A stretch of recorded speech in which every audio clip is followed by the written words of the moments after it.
მაშ ასე მეგობრებო ეს ქართული მეომარი ანუ შუა საუკუნეების რა თანამედროვე ხო განახოთ როგორი ეხლა მოდი ამაზე ვილაპარაკოთ ამ შეიარაღებაზე და ესეთ რაღაცას ну ეხლა ეს მაცვია ანუ მოდი ჯერ ვილაპარაკოთ რა სიტუაციაა და მე უკვე თვითონ გამიყიდოთ ტანზე მაცვია როგორ გითხათ რა ჯავშან ჟილეტზე მოუხერხებელი არ არის პირიქით ჯავშან ჟილეტში რო ვერ იხრები და რაღაცა ამაში სულ სხვანაირად იმაშრება რა ქვია მოუხრა მიხრა დაგეჭვა რავი ყველანაირად ძალიან ისეთი ის გვაქვს მოკლედ მოსასხამი გინქონიათ გინდა რა ანუ ესეთი რაღაცა იყო რომ ციო და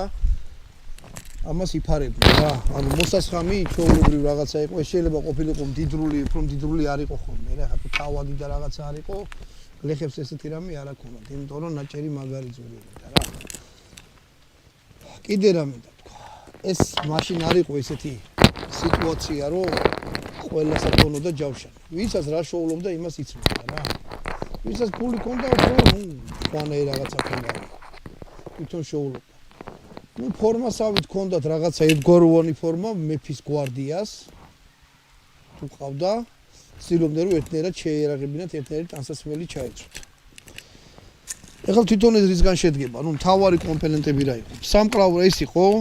აი ეს ხმალი რო გეჭირა ხელში ხანჯალი მოდი ჯერ ტანსაცმელზე ვილაპარაკოთ ეს იყო დაცვის საშუალება რომ ამას იცავდა იქ დავს